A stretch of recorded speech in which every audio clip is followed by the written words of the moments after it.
저는 날마다 수십 번씩 고백하는 것은 잘 때도 깰 때도 하나님 아버지, 저는 죄밖에 없는 죄인 중에 결습니다. 근데 하나님께서 어떻게 저를 어릴 때부터 한평생 버리지 아니하시고 하나님의 심부름꾼으로 사용하십니까? 하나님의 은혜밖에 없습니다. 오늘도 참 하나님을 믿고 사랑하고 섬기는 김문수 목사님과 또 유상신 전도사님 남편이시죠? 남편이 전도사님이고 아내가 목사님인데 별로 없는 것 같은데 전도사님이 목사님을 잘 받들어 섬겨야지요. 이렇게 또 귀한 교회에 또 가게 하십니까? 오늘 오면서도 그것에 또 하나님을 참 섬기고 하나님을 사랑하는 하나님의 자녀들이 있는데 내가 또 그것에 가게 하십니까? 제가 운전하고 오면서도 하나님 오늘 부족한 죄인을 하나님의 은혜의 도구로 사용해 주시고 하나님께 영광, 또 거기에 모이는 15명 오늘 15명 정도 오신 것 같은데 성도들에게 참 은혜와 사랑을 축복을 내려 주시옵소서. 지난 주일은 500명 이상 모이는 광야교회 1년에 한두 번씩 가요. 그 전 주일은 포항의 아름다운 고백교회 15명 모여요. 그게 똑같아요. 근데 그 교회 목사님 이기양 목사님, 김연영 사모님이 평생 감옥에 있는 죄수들, 죄수라고 그러나 제가 청성 교도소에 7번 갔는데 그들을 섬겨요. 그래서 이 과목, 저 과목, 저 과목 가면서 그래서 제가 2주 전 화요일 날에도 제3 청성 교도소에 가서 한 120명 죄수들 앞에서 하나님 말씀을 전하고 이렇게 하나님께서 부족한 죄인을 아직까지 이제 84세가 되는데 병원에도 가지 않고 건강 주시고 또 이렇게 늘 정성껏 설교를 준비하게 하시고 또 운전하면서 달려가게 하시고 포항도 달려가고 저기도 달려가게 하시고 어떻게 하나님께서 나를 심부름으로 사용하십니까? 하나님께 영광 감사 돌리면서 살게 해주시옵소서. 저는 은퇴한 지 12년이 되는데 매주일 전국의 작은 교회, 때때로는 큰 교회지만 다니면서 하나님 말씀을 전하게 돼서 얼마나 좋은지 모르는데 저는 올람교회 이제 2번째로 와서 금년 봄에는 4월에 왔나 내가 좋아하는 12가지 말씀 김문숙 목사님이 너무 좋아하시더라고요. 그래서 오늘 무슨 설교를 할까요? 그러니까 눈물의 감동. 제가 너무너무 귀중하게 생각하고 또 저에게 주신 은혜 중 하나가 눈물의 감동이에요. 그래서 눈물의 감동을 주신 하나님의 은혜라는 말씀을 전하려고 그러는데 저는 참 슬픔이 많았어요. 아픔이 많았어요. 11살 때부터 고아예요. 아버지 어머니 떠났어요. 고향 떠났어요. 북한에서 살았는데 주일 성수하기 위해서 하나님께 밥 예배드리기 위해서 아빠 나 남쪽으로 갈래요. 엄마 나 남쪽으로 갈래요. 그래서 떠나서 38선을 넘어서 깜깜한 밤에 와서 평생 고아로 나그네로 외로움과 슬픔과 아픔을 지니고 살았는데 그것이 눈물이 됐지만 그것이 보석이 됐어요. 나중에는 제가 제일 사랑하던 어린아들 철원이가 뇌수종이라는 너무 아픈 그 병을 지니고 내가 벌어지는 막 소리를 지르면서 그 철원이 때문에 내가 또 맨날 울면서 기도하게 해주시고 그래서 오늘 사실 성경은 눈물을 너무 귀중하게 여기세요. 다윗이 오늘 읽은 대로 맨날 울어요. 그죠? 맨날 울어요. 내 눈물을 주의 벽에 담으소서 내 눈물로 침상을 적십니다. 주여. 그러니까 하나님이 다윗을 아마 제일 사랑하셨을 것 같아요. 그래서 예수님이 태어나니까 다윗의 자손 예수. 예레미야가 맨날 울죠. 구약에 나오는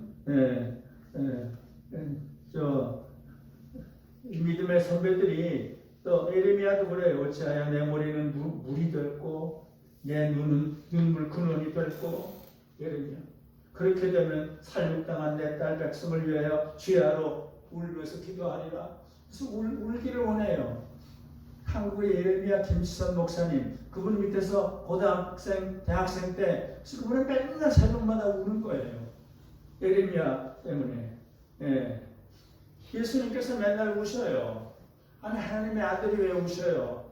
나사로가 죽었을 때도 울고 예루살렘이 망한다고 그랬을 때도 울고 십자가에 달릴 때도 엘리 엘리 라고 써먹더니 아버지 하나님 나 왜 버리십니까? 그래서 우세요. 그러니까 아마 하나님도 성부 하나님도 우셨을 것 같아요. 깜깜함으로 눈을 가리시고 울지 않으셨을까? 그때 깜깜해졌다고 그래요. 예. 사도 바울이 또 맨날 울어요. 처음에는 울지도 않고 그저 못된 짓만 하고 예수 믿는 사람 오게 가두고 스데반 집사 돌로 쳐 죽이고 근데 사울아 부드럽게 자기를 부르니까 그때부터 울어요. 그죠? 사도 바울이 오라 나는 권고한 사람이로다 그러면서 울어요. 내가 3년이나 밤낮 쉬지 않고 눈물로 각 사람을 훈계하던 것을 기억하. 3년 동안 울면서 설교만 한 게 아니라 울면서 했대요. 울면서 남낮 쉬지 않고 눈물로 각 사람을 훈계하던 것을 기억하. 내가 애통하는 마음이 있어 많은 눈물로 너에게 썼다. 너희를 볼 때든지 나를 볼 때든지 그저 울 수밖에 없다. 내가 애통하는 마음으로 울면서 썼다. 사도 바울은 맨날 울어요. 근데 우리 한국교회의 아버지들이 맨날 우셨어요. 길선주 목사님이 1907년 평양 대부흥운동을 일으켰는데 부흥운동이 아니에요. 눈물운동, 회개운동이에요. 그래서 통곡을 하면서 수천 명이 그게 한국교회를 만들어요. 2,000명 이상을 수용하는 장대현 예배당의 대중이 차고 넘치도록 모인 사경 회원 전체가 성령의 휘슬림 받아요. 혹은 소리쳐 울고 혹은 가슴쳐 통곡하며 혹은 흐느껴 울면서 기도하고 그때 그 장면을 이게 소술한 글이 있어요.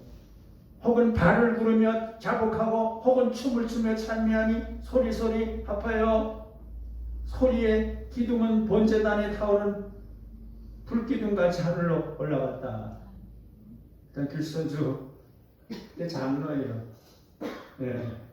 나는 죄인 중에 괴수다. 죄인 중에 괴수다. 그러니까 진짜 모두가 통곡을 하면서 울었고 이기풍 목사님 근데 하나님은 참 이상한 길선주는 불교의 지도자고 천도교의 지도자인데 우리는 뭐 모슬렘교, 불교 다 싫어해요. 근데 하나님이 길선주야 불러요. 그러니까 충격을 받아요. 그러니까 이기풍은 샌마페 한국교회 초기로 와서 그렇게 전도하는 귀중한 선교사였는데 돌을 쳐서 죽이려고 돌을 쳐서 피가 분쟁이가 되고 장대현 교회 예배당 찍을 때 깡패들을 데려다가 다 때려 부시고 근데 이기풍아 그때부터 울기 시작하는 거예요. 그때 이사례 권사님이 자기 유치원 아이 때 제주도로 물론 선교사로 가지요. 목사가 된 다음에 나도 좀 어려운 데 가서 이렇게 전할 수 없을까? 제주도 성내교에서 16년인가 목회를 하는데 새벽기도 때마다 새벽기도 마치고 1시간 동안 우는데요. 근데 그게 한 번이 아니에요. 이사례 권사님이 유치원 아이 때 가서 엄마가 아빠 좀 빨리 오라고 그러니까 1시간 동안 자기도 교회 그 문 밖에서 울었대요. 저는 나중에 이사례 권사님하고 아주 친하게 됐는데 돌아가실 때 내가 가서 참 조사도 하고 그랬는데 우리 신앙의 선배님들 이성봉 목사님 한국교회 최고의 봉사예요. 한국교회 무디라고 그래요. 그분이 제일 강조한 게 회개예요. 죄 지은 사람이 지옥 가는 게 아니라 회개하지 않는 사람이 지옥 간다. 전 이성봉 목사님 부흥회 중학생 때 1, 2, 3학년 때 대구에서 12번 참석을 했어요. 회개 안 하면 지옥 가는구나. 저는 금요일마다 철야기도 하고 토요일 날은 안수기도를 받는데 딱 너 기도 제목이 뭐냐? 저 좋은 목사님 되는 거예요. 한 3번 그랬더니 그 다음에 묻지 않아요. 4번째는 딱 무릎을 꿇으니까 너 기도 제목이 좋은 목사님 되는 거지. 12번을 기도를 해주셔서 제가 지금도 그래요. 내가 그 기도 때문에 아직까지 목사로 이렇게 사용하는 것이 아닐까. 회개. 김수선 목사님 새벽 기도 때마다 애통하고 회개할 마음 충만하게 앞서서 길선주 목사님들 부흥회 때마다 그 찬송이에요. 성령의 강림하사 나를 감화하시고 애통하며 회개할 마음 충만하게. 김수선 목사님 내가 7년 동안 새벽 기도를 그 교회에서 선생님들 매일 울어요. 애통하고 회개할 마음. 예. 한경준 목사님 그때 부인 목사님 그러는데 그분은 맨날 우세요. 저 맨날 우세요. 자기 때문에, 한국 사람 때문에, 북한 사람 때문에 그분은 맨날 우세요. 박일선 목사님도 늘 우셨어요.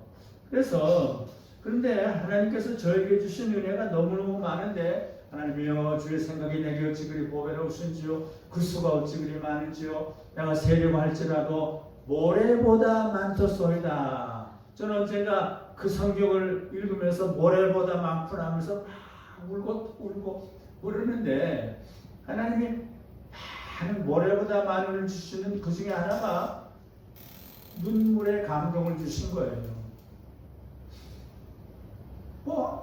구약에 우리 선배들이 우셨고 예수님이 우셨고 사도 바울이 우셨고 우리 신앙의 선배님들 우셨는데 저에게 슬픔과 아픔이 보석이 돼요. 슬픔과 아픔이 없었으면 그렇게 잘 안 울 거예요.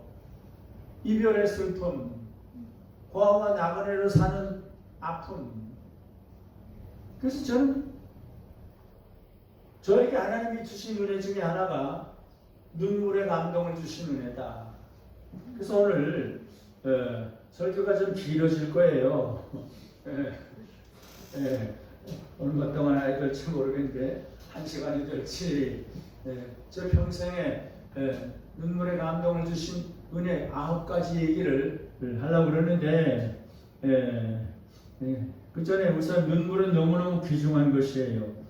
눈물은 가장 진솔하고 처절한 자기 자신의 자기 표현의 방식이에요. 하나님께 사람에게 울면서 그 거짓이 없어요. 나는 죄인 했습니다. 나는 만물에 찢깁니다. 그럼 하나님 앞에 털어놓는 거고 사람 앞에 털어놓는 거예요. 가장 친밀한 소통의 방식이에요. 눈물을 흘릴 때 하나님과 친밀하게 소통하게 되고 사람들과 친밀하게 소통하게 돼요. 야곱이 울 때 에서랑 같이 끌어안고 울어요. 요셉이 우니까 형들 요셉을 노예로 팔아먹은 형들과 같이 또 울어요. 우니까 소통하게 되고 서로 끌어안게 돼요. 그래서 하나님께서 요엘 보고 하나님께서 선지자 요엘을 통해서 이스라엘 백성들이 금식하고 울며 애통하면서 하나님께 돌아오라고 말씀을 여호와의 말씀에 너희는 이제라도 울며 애통하고 마음을 다하여 내게로 돌아오라. 요엘을 통해서 이제라도 좀 울면서 내게로 돌아오라. 너희 옷을 찢지 말고 마음을 찢고 내게로 돌아와. 또 아모스를 통해서는 울음꾼을 데려다가 우는 걸 좀 배워. 참 이상하죠. 울음꾼을 데려다가 주 만군의 하나님 여호와께서 말씀하시기를 울음꾼을 불러다가 울게 할 것이라. 아모스 5장 16절에 있어요. 눈물은 너무너무 귀중하세요. 하나님께서 귀중하게 받으세요.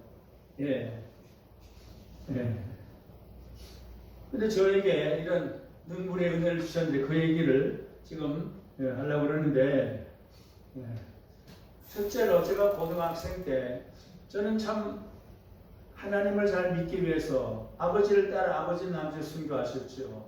나도 그 길을 가기 위해서 나도 목사가 되기 위해서 그래서 고등학생 때 뭐 중학생 때는 이성모 목사님, 고등학생 때는 김수선 목사님. 그래서 새벽기도 마치고는 그거 모자려서 내가 남산 회원동기가 45분 남산에 올라가서 한 40분 동안 또 기도를 했어요. 나무 밑에. 근데 그때 고등학생 때 2학년 때인가 어느 여름에 남대문 예거리에 기독교 서점이 있는데 저는 손양원 목사님에 대해서 듣긴 들었는데 잘 많이는 듣지 못했어요. 사랑의 원자탄이라는 책을 사가지고 제가 늘 새벽마다 가는 거기 아침에 가서 그 책을 읽으면서 저녁까지 떠울고 그랬어요.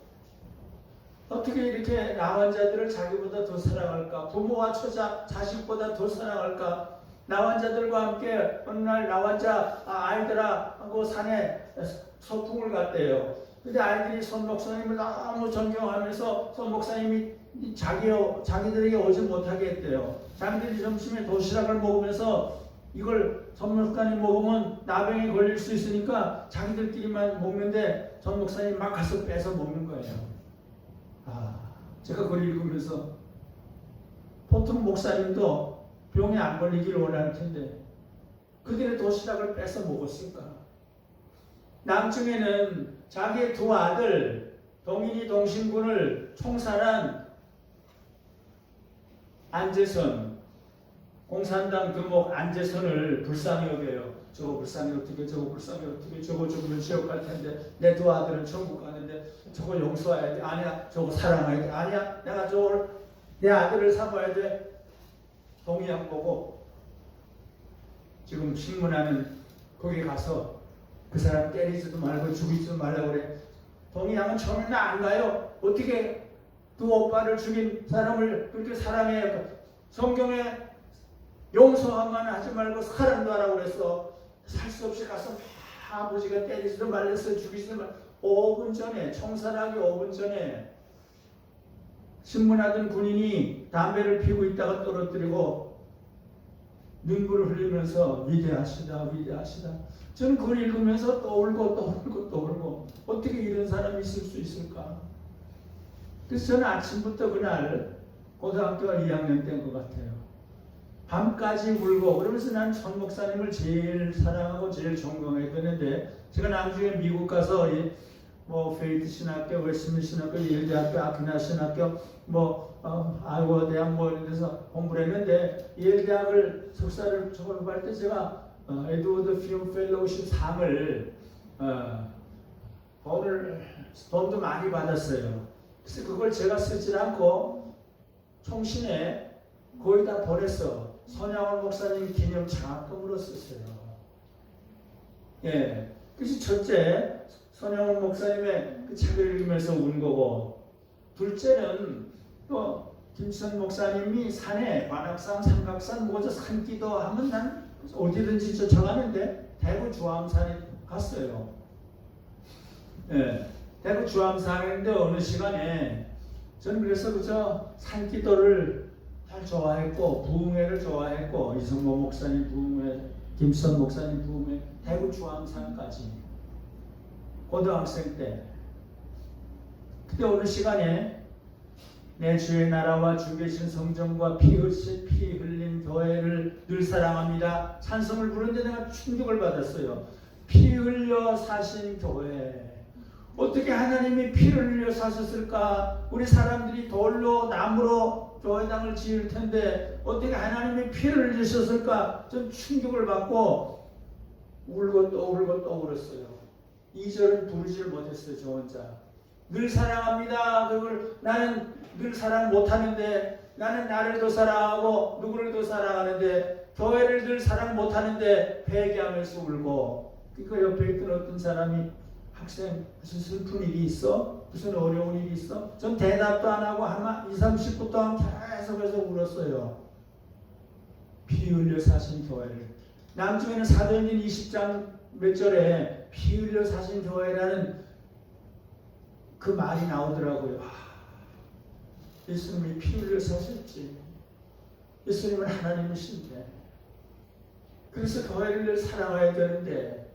그래서 대구 주암산에서 그 찬송을 부르면서 또 울고 또 운 일이 있어요. 세 번째로 제가 어머니와 이별한 다음에 11살 때 우리 서울에 와서 이모님을 만나요. 이모님 집에서 이모님이 저를 잘 보살폈지만 그저 밤마다 울었어요. 물론 새벽에도 마음대로 가고 주일 하루 종일 그때 영락교회 가서 예배드리고 너무 감사했지만 울고 또 울었는데 그래서 어머니가 보고 싶고 그러는데 17년 후에 어머니와 이별한 지 17년 후에 미국에서 웨스트민스터 신학교에서 공부를 하고 있었는데 제가 홍콩을 통해서 어머니에게 편지 한 장을 보냈어요. 근데 그것이 어머니에게 갔어요. 그래서 어머니가 몇 달 후에 저에게 편지를 써서 보냈어요. 그래서 그걸 받고 울고 또 울고 또 울고 계속 끄는 거예요. 어머니의 편지를 17년이 지난 1962년에 미국 가는데 3년 후겠네요. 65년 10월 어느 날 북에 계신 어머니가 저에게 보낸 슬픔과 아픔의 편지 한 장을 받았어요. 제가 홍콩을 통해서 어머니에게 보낸 편지에 대한 답장이었어요. 내 아들 명혁에게 한문으로도 쓰고 그리 제가 여기도 가지고 다니고 제 사무실 뒤에다가 또 이거 붙여놓고 맨날 보고 있어요. 9월 5일에 내의 편지와 편지 다 한문을 썼어요. 우리 어머니는 의사로 일본 가서 의사가 됐고 그런데 내의 편지와 동시에 외로이 자라 성인이 된 내 아들을 명혁의 얼굴을 더구나 훌륭하게 제가 미국에 있을 때 그 미국 배경을 해서 제 사진을 찍었는데 그것도 보냈어요. 더구나 훌륭하게 된 내 아들을 나는 보고 싶거나 손이라도 한번 꽉 쥐어보고 싶거나 이 내 기쁨을 지면상으로는 표현할 수 없다. 명혁아, 나는 네 말 그대로 오래오래 살아서 내 사랑한 아들 만날 날을 기다리겠다. 몽중애들, 한문에서 몽중애들, 꿈엔들 잊었으랴 내 명혁이 부디 건강하기를 축원하면서 어머니글 9월 29일. 저는 그 편지를 웨스민스터 신학교 뒷마당에 가서 또 울고 또 울고 또 울고 뭐 그때뿐 아니라 계속 울게 됐어요. 근데 그 슬픔이 저에게 점점 보석이 돼요. 십자가로 가까이 가게 돼요. 예수님이 우셨지. 슬픔을 당한 사람이 세상에 많아요. 제가 그들에게 자꾸 가까이 가게 됐어요. 세 번째는 슬픔과 아픔이 없는 천국. 어머니도 아버지도 천국 가셨는데 주기철 목사님, 손혜원 목사님 천국을 사모하게 되는. 그래서 이 슬픔과 아픔이 눈물이 십자가로 가까이 가고 슬픔과 아픔을 당한 사람에게로 가서 난 연변 조선족 아이들을 끌어안고 울고 그런 일이 너무 많은데 거의 매년 한 번씩 지난 2년은 못 갔지만 지난 20년 동안 천국을 사모하는 거. 내가 천국에 가면 어떻게 될까? 그 글도 쓰고. 이것이 슬픔과 아픔이 있으니까 그런 은혜를 받아요. 네 번째로 20년 후에 이런 어머니의 편지를 받은 지 20년 후에 제가 사실 그다음 귀국해서 중앙정보부에 끌려가요. 박정희 정부가 주일 성수를 반대하는 일을 많이 했기 때문에 그걸 비판했기 때문에. 근데 나를 잡아간 그 이유는 왜 미국에서 북한에 편지를 보냈냐? 그 편지 원본이 거기 있더라고요. 그래서 나를 1977년 11월 74년에 귀국을 했는데 3년 후에 어느 날 아침 중앙정보부 남산 지하실로 끌려가서 아침부터 그 다음날 새벽까지 내가 주일 성수 방해하는 걸 비판하다가 했기 때문에 온 걸 알았어요. 물론 어머니한테 왜 이거 보냈냐, 이건 법에 어긋나는 거다. 근데 저는 한 번도 두려워하지 않고 겁내지 않고 너희들이 주일 성수 반대하면 다 망한다. 그럼 김일성이나 할 짓이다. 그래서 그 사람 두 사람을 막 책망을 하고 권면을 하고 너무 피곤하니까 그 두 사람이 잠깐 쉬고 있는 동안에 제가 글을 썼어요. 무슨 글을 쓰냐? 다음 주에 설교 준비한다. 그랬더니 당신 정신이 있는 사람이냐? 여기 들어오면 언제 나갈지 모르는데 해서 당신 그딴 거 걱정하지 말고 당신 두 사람은 요 다음 주일날 내 교회에 와서 설교 들으라. 뭐 그런 식으로 했는데 그것을 내 편지를 다 뺏어갔죠. 20년 후에 그런 일이 지난 지 20년 후에 어머니의 편지를 친척한 데서 받게 돼요.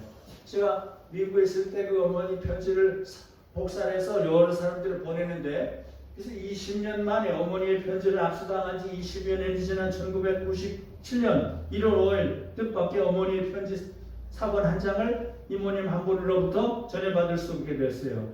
50여 년 만에 처음 보는 어머니 사진. 아버지 어머니 사진 이것도 있어요. 아버지와 어머니와 여기 내가 있고 동생이 있는데 이걸 보면서 나의 사랑하는 어머니, 나의 사랑하는 어머니, 나의 사랑. 그래서 편지를 내 가슴을 열면서 울면서 쓴 거예요.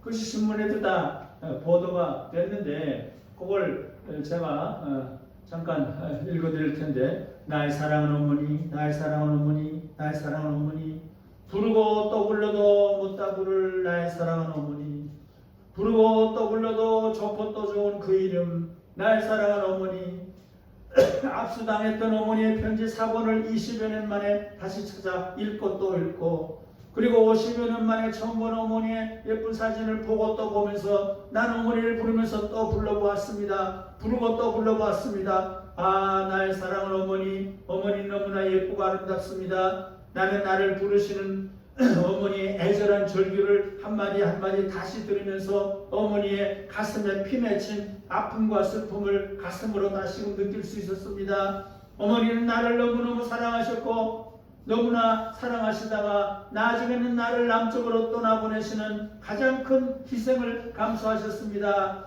이 긴 글이 오늘 신문에 다 나왔어요. 어머니에게 있어서 맏아들을 스스로 잃는 것보다 더 큰 희생이 세상에 또 어디 있겠습니까? 그런데 어머니는 나를 위해서 스스로 가장 큰 희생을 감수하셨습니다. 나의 사랑하는 어머니로 하여금 가장 큰 희생을 치르며 가장 큰 아픔과 슬픔을 안게 한 나의 불효를 무엇으로 갚아드릴 수가 있사옵니까?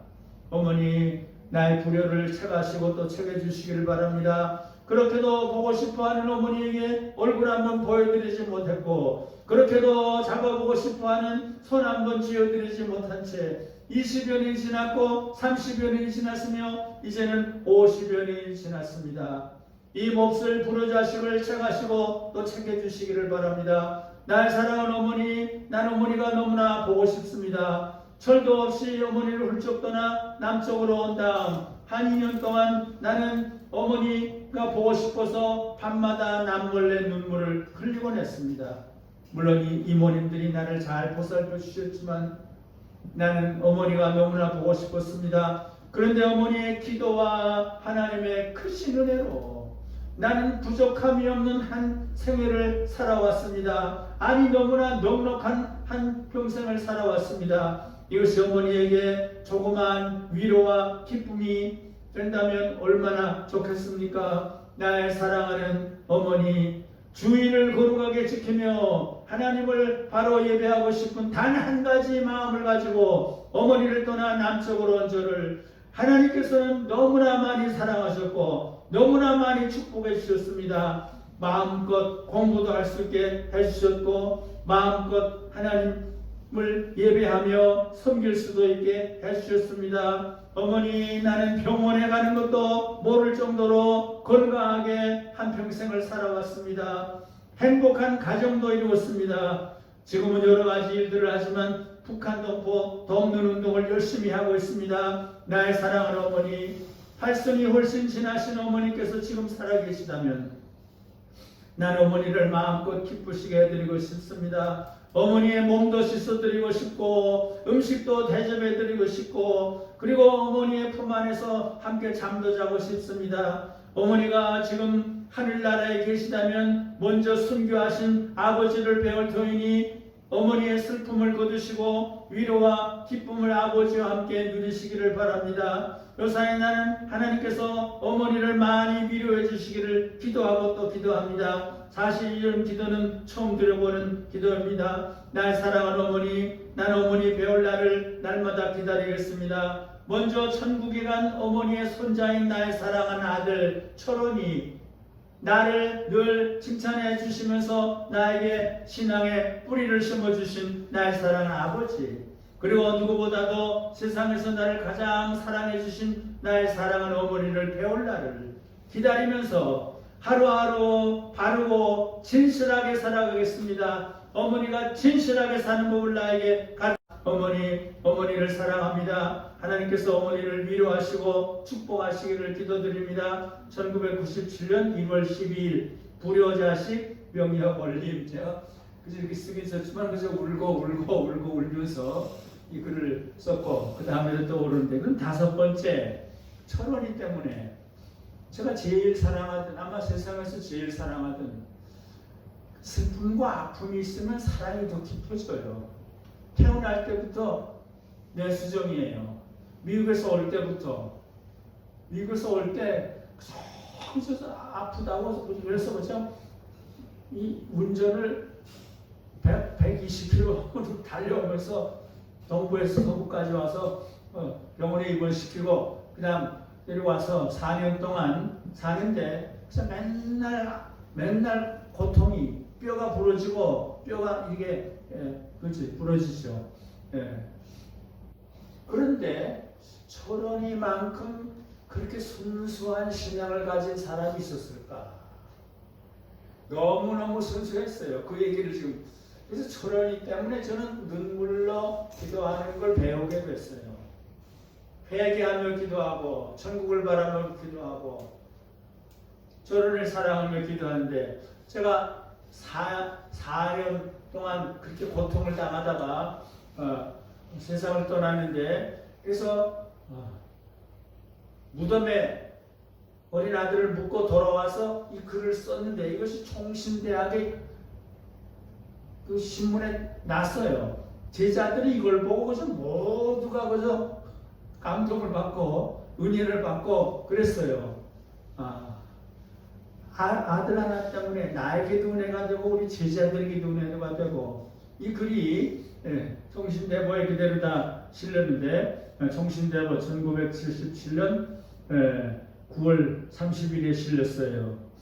저의 제자들이 그 글을 읽고 너무너무 깊은 감동과 은혜를 받아 고백하고 또 고백했어요. 그 글을 좀 읽어요. 사랑하는 아들 철원아, 고생과 수고로운 삶을 다 마치고 이제는 주님의 품 안에서 고운 옷을 입은 동무들과 함께 나 천국 가고 싶어. 아빠 엄마 다 천국 가고 싶어. 천국 가면 예수님이 나 아픈 거 다 고쳐주시지? 아빠는 기도를 잘해서 최고야. 내가 다 기도를 했고, 아빠는 기도를 잘해서 최고야. 아니 예수님은 나보다 더 아프셨지? 머리에 가시관 쓰시고 손발에 옷을 박히시고 예수님 나보다 더 아프셨지? 난 천국 가고 싶어. 마지막 1년은 눈을 못 봤어요. 아빠 하늘이 보여. 아빠 예수님이 오셨어. 뭐 이런 얘기들, 찬송가 가사를 너무 많이 기억을 하고 날 가르쳐 주면서 성경을 그렇게 많이 암송을 하고 그런 얘기인데, 그래서 고운 동무들, 이것도 찬송가의 그거예요. 사랑하는 아들 철원아, 고생과 수고로운 삶을 다 마치고 이제는 주님의 품 안에서 고운 옷을 입은 동무들과 함께 주님을 섬기며 즐거워하는 사랑하는 아들 철원아, 내가 즐겨 부르던 찬송 소리가 지금도 아빠 귀에 재미하구나. 예수께로 가면 기쁘리로다. 걱정 근심 대신 재미만 더디 예수께로 가면 기쁘리로다. 나와 같은 아이 부르셨도다. 예수님 누가 같은 아이 부르셨지 물어봐. 철원이와 같은 아이 부르셨지. 뭐야, 늘 나하고 대화를 계속 했어요. 나와 같은 아이 부르셨. 영화로운 곳에 있는 동무들 고운 옷을 입고 주를 섬겨 가사의 뜻을 되새겨 물으며 몇십 번, 몇백 번을 아빠와 함께 부르던 그 찬송가의 뜻이 정말 그대로 이루어졌구나. 아빠 걱정 근심이 아야아야 이렇게 아픈 거지. 재미 많은 게 뭐야? 아프지도 않고 좋고 기쁜 거지. 아빠 누구와 같은 아이 부르셨지? 이렇게 물어봐. 그래 철원아 누가 같은 아이 부르셨나? 철원이와 같은 아이 부르셨지 뭐. 누가 부르셨나? 예수님이 부르셨지 뭐. 철원아 네 마음이 슬프나 기쁘냐? 기뻐. 왜 기쁜가? 예수님이 나를 사랑하시니까 기쁘지. 이런 대화예요. 사랑하는 아들 철원아 견디기 어려운 그 아픔 중에서도 너는 그렇게도 잘 참았고 기뻐했지. 철원아 너는 세상에 그 누구보다도 가장 견디기 어려운 괴로움과 아픔을 당하였단다. 머릿속 뇌수의 압력이 너무 심해서 머리뼈가 벌어질 정도의 아픔을 당하면서 날카로운 비명을 지르며 울곤 하던 내 모습을 생각만 해도 이 아빠의 가슴은 미어지는 것만 같단다. 사랑하는 아들 철원아 너는 아픔을 당할 때마다 아빠에게 기도해달라고 했었지. 이 아빠는 너 때문에 기도하는 법을 차츰 배우게 되었단다. 하나님을 전적으로 의지하며 죄를 뉘우치며 간절하고 진실하게 기도하는 법을 가르쳐준 기도하는 법을 가르쳐준 사람은 바로 너 철원이었단다. 아빠가 너를 위해 오래오래 때로는 종일 기도할 때마다 너는 그렇게도 좋아했지? 아빠는 기도를 잘해서 최고야. 이렇게 이야기하면서 말이다. 그렇게도 괴롭고 아픈 나날을 보내면서도 너는 한 번도 하나님이나 아빠를 원망하지도 않았고 불평하지도 않았지. 마지막 1년 동안은 시력을 잃고 아무것도 보지 못하면서 너는 한 번도 답답하다고 불평하지 않았지. 너는 오히려 사람들이 아이고 죽겠다 라고 말하면 아이고 소리 하지마, 죽겠다 소리 하지마, 그건 나쁜 말이야 라고 했지. 마치 나는 이렇게 힘든 괴로움을 당하면서도 아이고 죽겠다라는 말 한마디 안 하는데 당신들은 왜 그런 소리를 하십니까? 라고 타이르듯이 아빠는 너의 마음속에서 천국의 평화와 기쁨을 볼 때마다 천국이 점점 더 가까워짐을 느끼곤 했단다. 내가 시력을 잃은 마지막 1년 동안 때때로 아빠 하늘이 보여, 아빠 예수님이 오셨어 라고 말하던 뜻을 이제야 분명히 알게 되었구나. 하나님께서는 세상에 그것을 보는 너의 눈을 가리우시고 천국을 볼 수 있는 눈을 여시었던 것을 이제야 분명히 깨닫게 되는구나. 사랑하는 아들 철원아 너는 괴로울 때마다 아빠 나 천국 가고 싶어. 엄마, 아빠, 누나 다 같이 천국 가고 싶어. 천국 가고 싶어. 천국 가면 구주 예수님이 나 아픈 것 완전히 다 고쳐주시지? 이렇게 이야기하곤 했었지. 너는 심한 고통을 당할 때마다 이런 말을 하곤 했었지. 아빠, 예수님이 십자가에 못 박혀 돌아가실 때 머리에 가시관 쓰시고 피 흘리셨지? 손에도 발에도 못 박히시오 피 흘리셨지? 아빠, 예수님은 나보다 더 아프셨지?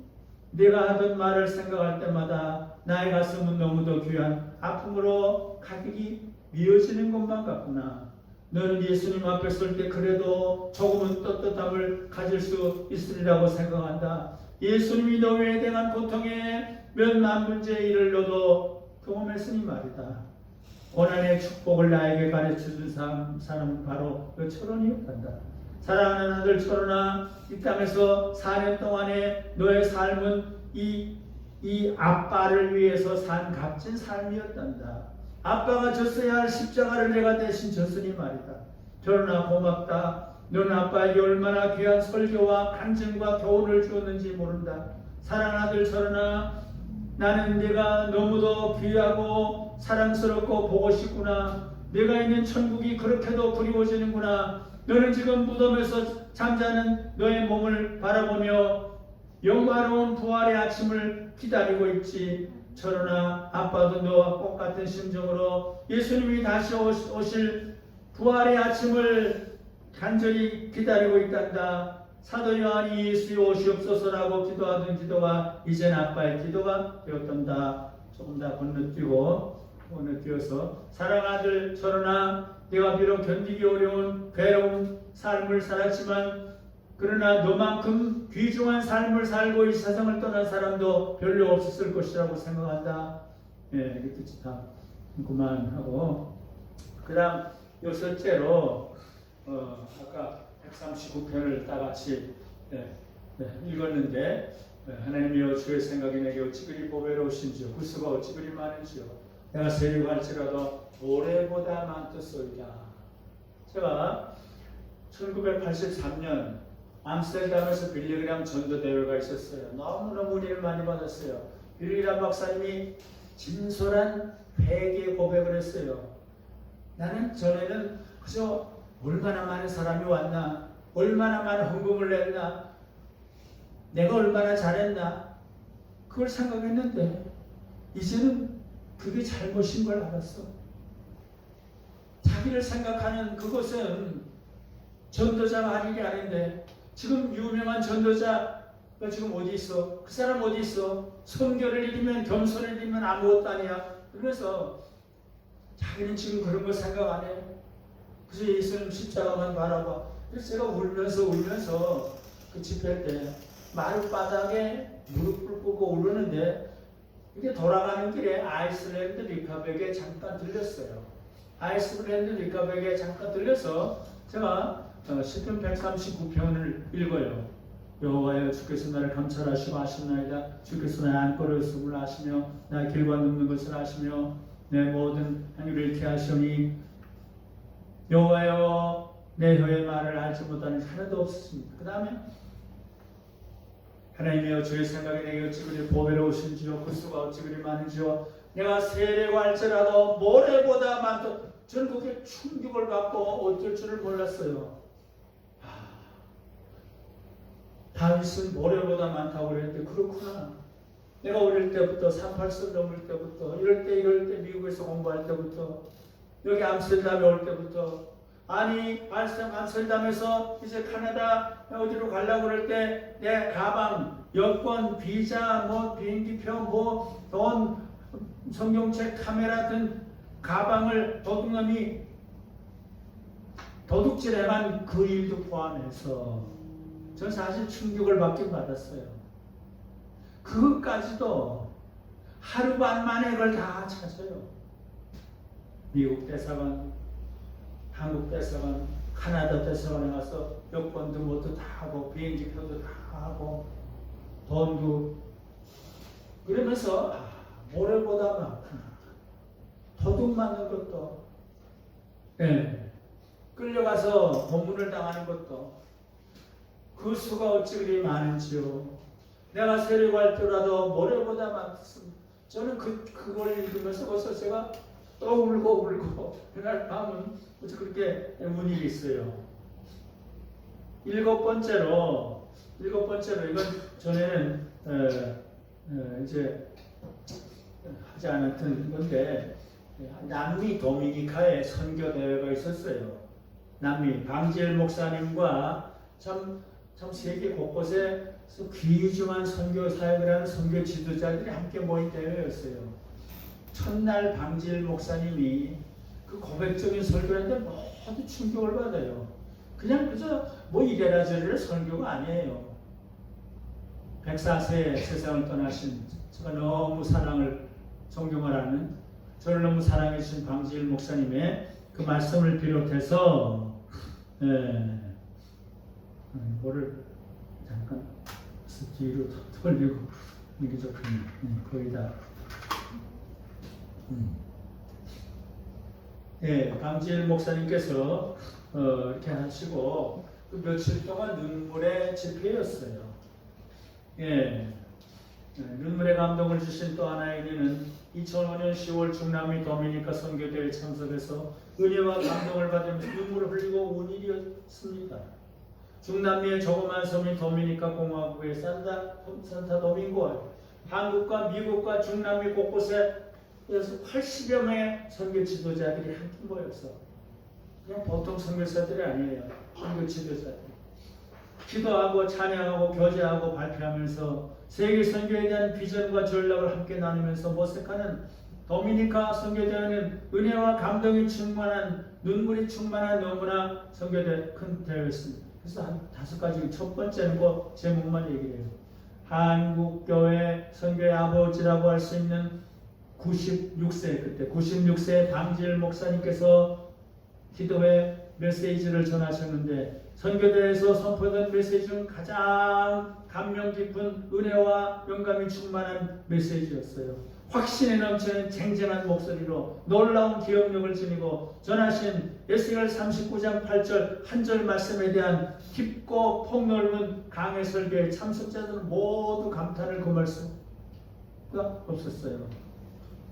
두 번째로 선교 2세라고 할 수 있는 선교 지도자 몇 분이 나와서 선교 지향적인 삶과 사역에 대한 고백적인 말씀을 했는데 참석자들은 모두 깊은 감동과 은혜와 도전을 받았어요. 세 번째로 선교제 3세라고 할 수 있는 선교 현지에서 사역하고 있는 선교사들의 보고와 간증이 있어 너무너무 큰 감동과 은혜를 받았어요. 네 번째, 이번 선교대회는 선교 전략대회였기 때문에 강승삼 목사님, 이원상 목사님, 박혜민 목사님, 전재욱 교수님, 김유한 박사님 등 여러 선교 지도자들이 선교 전략에 대한 전문적인 발표들이 있었는데 그 발표들은 많은 도전과 각성과 격려가 됐는데 특히 박희민 목사님은 선교 지향적 목회 특징 10가지를 고백적으로 했어요. 다섯 번째, 이게 마지막인데 수요일 밤의 모임은 뜻깊은 감동적인 눈물이 충만한 모임이었어요. 선교의 제3세대인 유병국 선교사의 뜨거운 생동적인 선교 도전에 이어 선교 제2세인 최복규 목사님의 선교 일념의 평생 사역에 대한 간증이 있었는데 감동과 은혜가 넘쳤고 강수산 목사의 선교 제1세대인 광질 목사님 앞으로 나가서 말에 그래서 그렇게 했는데 그 다음에 우리들이 몇 사람이 나가서 광질 목사님 앞에 무릎을 꿇고 감사를 표하는 거예요. 최벽규 목사님의 말씀이 끝난 후 최벽규 목사님, 최일식 목사님, 또 저 김명현 목사, 강승산 목사 네 사람이 선교 제1세대 우리 선배인 광질 목사님 앞으로 다가서 마루에 엎드려서 큰 절을 하면서 감사와 존경과 사랑을 표했는데 우리들은 물론 참석자들이 모두 깊은 감동을 받고 눈물을 흘리게 됐어요. 제 왼편에는 최복규 목사님, 오른편에는 최일수 목사님 서 계시는데 저는 감동의 눈물이 북받쳐서 올라와 저보고도 기도를 하라고 그랬는데 도저히 기도를 할 수가 없었어요. 저는 소리를 내어 울기 시작했어요. 평생 처음 갖는 경험이었어요. 1세, 2세, 3세 지금 선교지를 바라보면서 이렇게 귀한 분들이 이렇게 하셨는데 근데 기도를 하라고 그래서 소리를 내어 한참 울었어요. 소리 내어 울다가 울음 섞인 목소리로 감사의 기도를 드렸어요. 십자가에서 보혈을 흘리신 성자 예수님께 대한 감사, 자비와 긍휼을 베푸신 성부 하나님께 대한 감사, 순교의 피를 흘리신 신앙의 선배님들에 대한 감사, 수고의 눈물과 땀을 흘리신 신앙의 또 선배님들에 대한 감사, 그리고 선교의 현장에서 수고하고 있는 통역자들과 후배 선교사님들에 대한 감사를 표하면서 그래서 눈물로 감사의 기도를 드렸어요. 그리고 마지막으로 세계 곳곳에 흩어져 있는 선교사들과 저들의 자녀들에게 하나님의 위로와 도우시는 은혜가 함께 하시기를 기도드리면서 울면서 기도드리면서 축도로 밤 집회를 마쳤어요. 눈물로 가득한 기도의 제목들이었습니다. 눈물의 감동과 은혜가 충만한 도미니카 선교대에 참여할 수 있었던 것은 얼마나 큰 하나님의 축복이었는지 모릅니다. 그 8째로 제가 감정교회에서 새벽기도를 하면서 로마서 7장에는 오라 나는 곤고한 사람이다. 그러므로 내가 한 법을 깨달아내니 곧 선을 행하고 오는 나에게 악이 함께는 것이로다. 내 속사람으로 없는 하나님의 법을 즐거워하되 내 지식속사는 다른 법이 내 마음의 법과 싸워 죄의 법 안에는 나를 사로잡아온도다. 오라 나는 곤고한 사람. 거기 읽으면서 내가 또 그대로 울썩 또 울고 새벽기도 하다가 삼층천에 갔던 사람이 어떻게 곤고한 사람이라는 말은 영어로 와다 wretchedman 조지받을 놈이다 이거예요. 이 사망의 몸에서 누가 나를 건져내냐. 오라 나는 곤고한 사람이로다. 이 사망의 몸에서 누가 아니 어떻게 사도 바울이 그랬을까? 저는 이해를 할 수가 없었어요. 새벽 기도하면서 울고 집에 가면서 울고 집에 있다가 다시 교회로 사무실 울고 하루 종일 그래서 어떤 무식한 신학자들은 이건 사도 바울의 고백이 아니라 사도 바울이 어떤 사람을 생각하면서 한 것일 것이다. 근데 박윤선 목사는 아니다. 중생하지 못한 사람은 이런 고백 못한다. 사도 바울의 고백이다. 박윤선 목사님이 주석에 그렇게 했어요. 저는 로마서 7장에서 매일 읽어요. 제가 한 10곳 성경을 매일 암송하면서 읽는데 그중 하나가 로마서 7장하고 8장인데 난 오늘 새벽 기도의 시간에 성도들과 함께 사도 바울의 처절한 죄 고백의 단식을 읽으면서 가슴과 눈에 뜨거운 눈물을 흘렸습니다. 오늘 아침 차를 타고 교회로 오는 시간에도 그 눈물을 계속해서 내 가슴과 눈에서 흐르고 있었습니다. 오라 나는 곤고한 사람이다. 이 사망의 몸에서 누가 나를 건져라. What a wretched man I am. 자기 자신을 가리켜 저주받을 새끼라고 처절한 죄복을 한 사람이 정말 사도 바울이었을까? 그래서 일부 성서학자들은 좀 무식한 성서학자들은 그 죄고백이 사도 바울 자신의 죄고백은 아니고 중생하지 못한 자나 죄인 일반의 죄고백이라고 해석합니다. 그러나 제가 가장 존경하고 신뢰하는 성서학자인 박윤선 목사님은 그것이 사도 바울의 죄고백이라고 말하면서 중생하지 못한 사람에게는 이런 경험이 없다라고 잘라서 말했습니다. 그리고 중생한 자의 영혼이 범죄한다라고 설명까지 붙였습니다. 난 오늘 새벽 사도 바울의 처절한 죄 고백의 탄식을 한마디 한마디 읽으면서 어쩌면 하면서 나 자신도 감동에 떨며 탄식하고 있었습니다. 삼층천에 올라갈 정도로 가장 큰 은혜를 체험한 사도가 그의 손수건이 닿기만 해도 불치의 병들이 물러갔던 가장 큰 능력을 진 사도가 어떻게 그런 처절한 죄 고백에 탄식을 할 수 있었을까? 있다는 말인가? 나는 가슴과 목이 메어서 어쩔 줄을 몰랐습니다. 난 육신에 속하여 죄 아래 팔렸도다. 내 속고 내 육신에 선한 것이 구하지 아니하는 줄을 아노라. 원함은 내게 있으나 선을 행하는 것은 없노라. 그러므로 내가 한 법을 깨달았느니 곧 선을 행하기 원한 나에게 악이 함비는 것이로다. 그게 8번째 제가 눈물을 흘린 거고 어제 마지막 9번째 은퇴 후 여기저기 다니면서 또 눈물을 흘리게 됐어요. 처음에 방금께 은퇴하고 한두 주 후인가 어느 지역에 연합 집회가 있었어요. 9째로 제가 방금께서 은퇴한 후에 이곳저곳을 방문하면서 눈물을 흘리면서 우는 일이었는데 전국의 작은 교회들을 주로 방문하고 설교하면서 독일의 작은 교회, 독일에서도 여기도 작은 교회가 있습니다. 오라 그래서 한 7개 목사님 부부와 교인들이 산에 모였어요.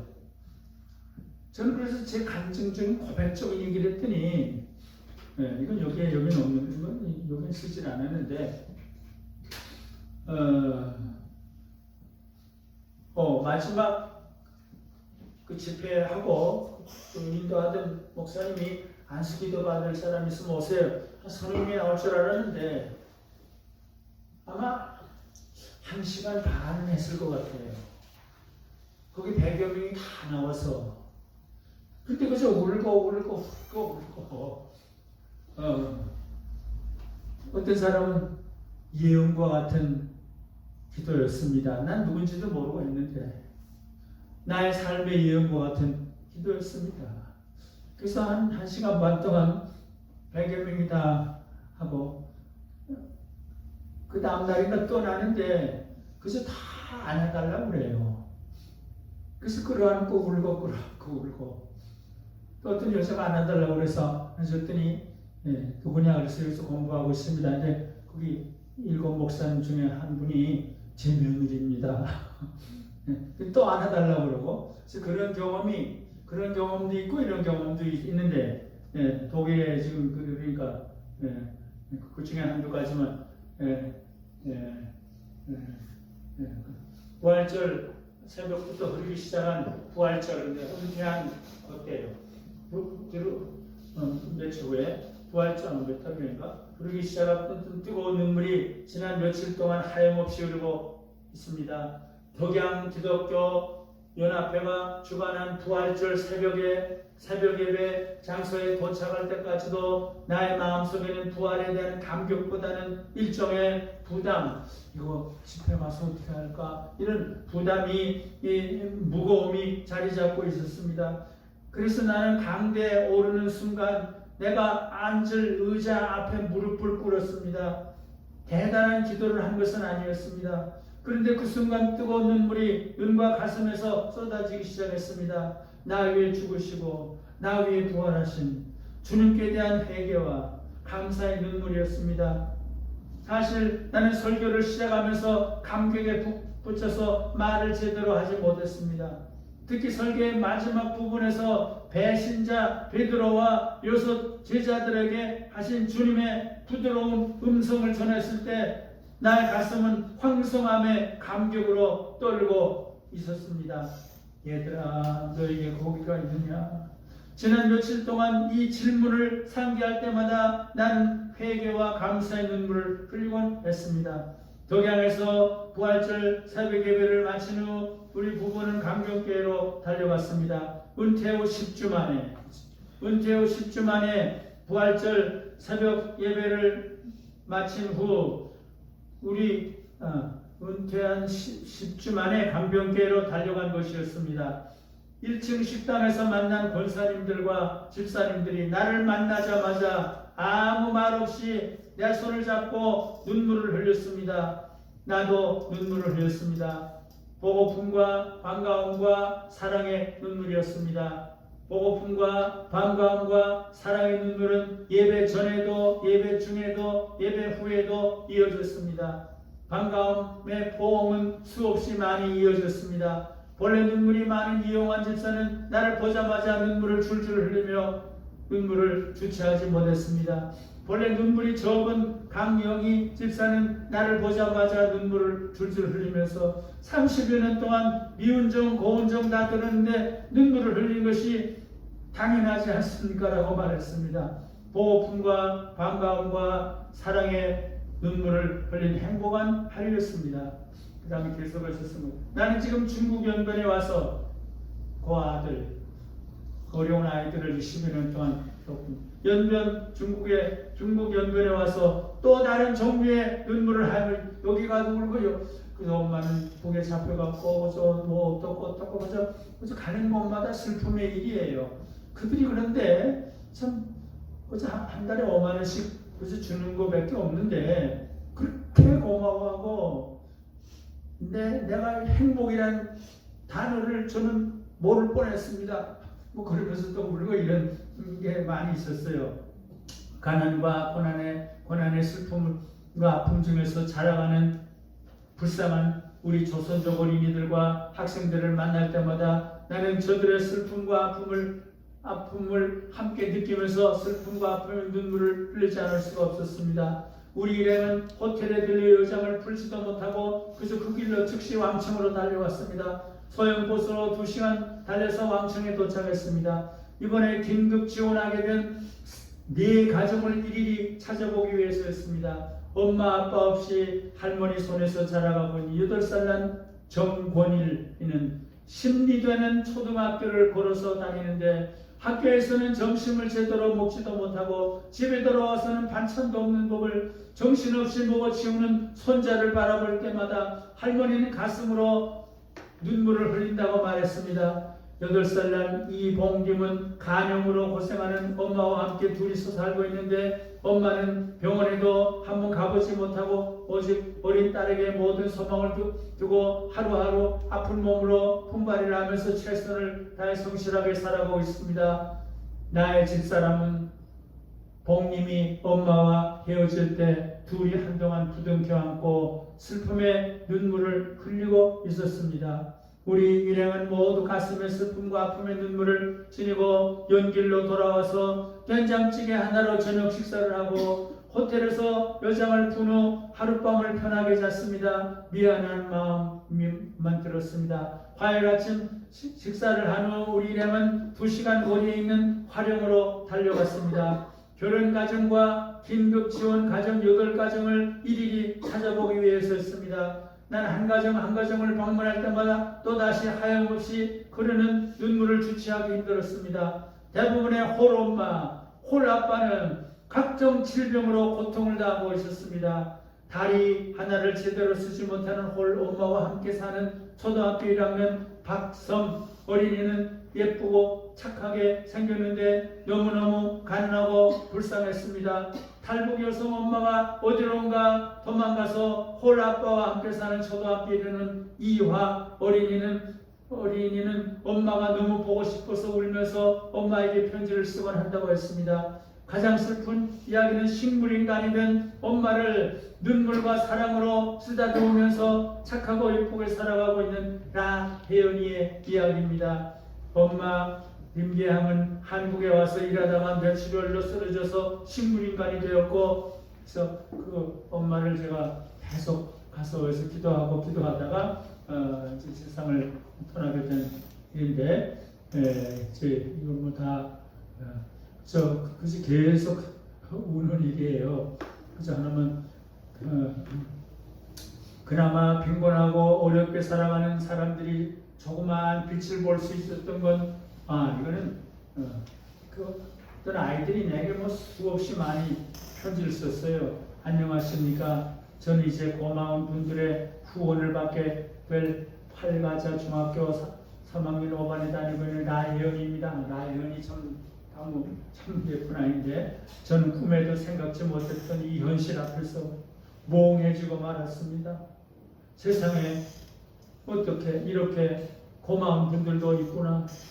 한 학생도 아니고 이 숱한 빈곤 학생들에게 후원의 손길을 펴신다는 생각에 저는 떨리고 긴장된 마음을 가라앉히고 고마운 분들에 대한 감사하고 또 감사한 마음을 조금이라도 전달하기 위해서 피를 들게 되었습니다.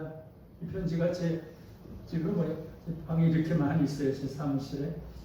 세상에는 영원한 빈부 차이가 있듯이 우리 여기 자그마한 고장에도 빈부 차이는 영원히 없어지지 않습니다. 그나마 빈곤하고 어렵게 살아가는 사람들이 조그마한 빛을 볼 수 있었던 건 바로 당신들의 따뜻한 마음 때문입니다. 고마운 분들이요, 정녕 당신들은 날개 잃은 천사와도 비길 바가 아니며 당신들의 따스한 매 손길 하나하나가 얼마나 친근하며 벅찬 감동을 느끼게 하는지 모릅니다. 저는 오늘의 벅차고 감동된 심정을 안고 꼭 고마운 분들이 우리들에 대한 기대에 훌륭히 성장하여 나라의 유용한 인재로 되는 이 기대를 저버리지 않게 바르고 훌륭하게 성장하여 열심히 학업에 힘써서 고마운 분들의 크나큰 은정에 대해 조금이나마 보답하도록 노력할 것입니다. 고맙습니다. 이런 편지가 너무너무 많은데, 그래서 이제 말씀을 마무리해요. 저에게 주신 은혜가 참 너무너무 많은데, 모래알보다 많은데, 그 중에 하나가 부족한 저에게 눈물, 슬픔과 아픔, 사랑의 눈물을 주신 것이라는 말씀이에요. 오늘 아침 눈물의 감동을 주신 하나님의 은혜라는 제목으로 저와 관련된 간증의 이야기를 9가지를 했어요. 저는 부족하고 또 부족한 죄인이지만 이기적이고 정욕적이고 비판적이고 배타적이고 위선적이고 독선적이고 게으르고 나태한 죄인이지만 여러 가지 일들로 인해서 눈물을 흘리면서 살 수 있게 하신 하나님의 은혜와 사랑이 저는 앞으로도 계속해서 제가 범한 모든 죄악을 회개하며 눈물을 흘리며 살기를 원합니다. 다른 사람들이 당하는 재난과 고난과 슬픔과 아픔을 바라면서 눈물을 흘리며 살기를 원하고, 그리고 하나님께서 저에게 베풀어 주신 구밀과 용서와 자비의 사랑과 은혜 때문에 저 눈물을 흘리면서 살다가 죽게 되기를 바랄 뿐입니다. 눈물은 아주 귀중한 것이라고 생각합니다. 눈물은 가장 진솔한 자기 표현의 방식이고 가장 친밀한 소통의 방식이라고 생각합니다. 눈물을 흘릴 때 하나님과 친밀하게 소통하게 되고 사람들과 친밀하게 소통하게 된다고 생각합니다. 하나님께서는 지금도 죄인들을 향해서 울라고 말씀하신다고 생각합니다. 애통하는 자는 복이 있다라고 예수님께서 말씀하셨어요. 하나님께서는 눈물에 약하신 분이라고 생각해요. 아무리 큰 죄를 보면 사람이라도 눈물을 흘릴 때 진실하게 회개할 때 하나님께서는 마음이 뜨거워지신 분이라고 생각해요. 불에 넘치는 축복까지 부어주신다고 생각해요. 하나님께서는 니느웨 사람들이 울 때 그들까지 용서해요. 요나가 막 화를 냈는데 금식하면서 다 우니까 아니 니느웨 죄가 하늘까지 찼다고 요나서 1장에 있는데 그들까지 불쌍히 여기니까 요나가 막 화를 내는데 하나님께서 내가 이들을 불쌍히 여기는 게 뭐가 잘못이냐. 예. 죄인인 한 여자가 그저 예수님 발 앞에 누구 울면서 향물을 뿌리니까 그렇게 또 내 죄의 사함을 받았어. 그래서 은혜를 베푸셔요. 예. 지금은 눈물을 흘리며 울 때라고. 지금 사회뿐 아니라 교회가 다 메말랐고 눈물이 없고 의의식에 가득 찼고 그래서 남들이 다 못됐다고 생각하면서 막 좀 지나친 저주의 말까지 하는데 지금 울면 북한 사람도 넣어가지고 모슬렘도 넣어가지고 일본 사람 저는 모슬렘 지역을 여러 곳 다녔어요. 아프가니스탄 아비 주교라고 그래요. 그게 순수한 사랑을 전할 때 그래서 울면서 고맙다고 그래요. 그래서 고맙다고 북한 사람도 마찬가지예요. 지금은 눈물을 흘리며 울 때라고 생각해요. 우리들의 심령이 메말랐고 우리들의 교회와 가정과 사회와 국가가 아주 메말랐기 때문이에요. 교회가 회사처럼 되고 학원처럼 되고 있기 때문이에요. 교회가 프로그램과 행사에 너무 치우쳐 있기 때문이에요. 교회가 양극으로 분열되어 서로 상대방을 저주하기 때문이에요. 지금이야말로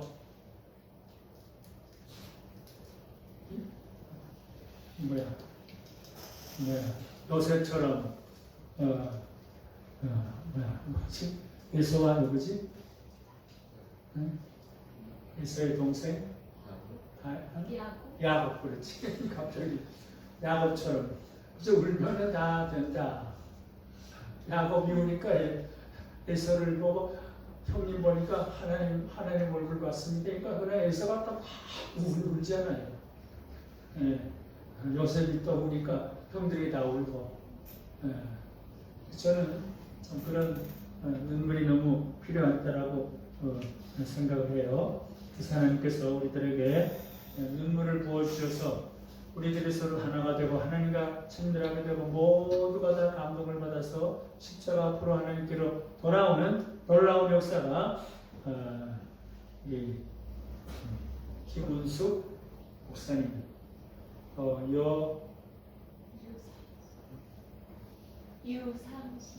유상신 예, 항상 신앙의 생활을 잘 하시는 분 항상 유상신 신앙생활 잘 하시는 분 은숙 은혜 가운데 늘 사는 숙 여자 은혜 가운데 사는 딸이 되고 올랑교회 성도들이 되시기를 바랍니다. 기도하겠습니다. 하나님 아버지 죄와 허물밖에 없는 이 죄인 아직까지 버리지 아니하시고 이것저것으로 달려가서 부족하지만 하나님의 말씀 간증적으로 고백적으로 전할 수 있도록 은혜와 복을 주신 하나님 아버지 주여 하나님이 눈물을 기뻐하시고 예수님이 우셨고 우리 신앙의 선배들이 다 울면서 하나님께로 돌아갔는데 우리들에게도 순수한 눈물 애통하는 눈물 회개하는 눈물 사랑의 눈물 끌어안고 서로 화해하는 눈물을 흘리며 살 수 있도록 우리 올람교회 성도들 한 사람 한 사람에게 주님의 눈물을 우리 가슴속에 부어주셔서 가정이 천국같이 되고 교회가 천국같이 되고 이 마을이 천국같이 될 수 있도록 도무지 사람들이 생각하는 놀라운 일들이 일어날 수 있도록 하나님 올람교회를 눈물의 제단으로 눈물의 교회로 만들어 주시옵소서. 예수님의 이름으로 기도드립니다. 아멘.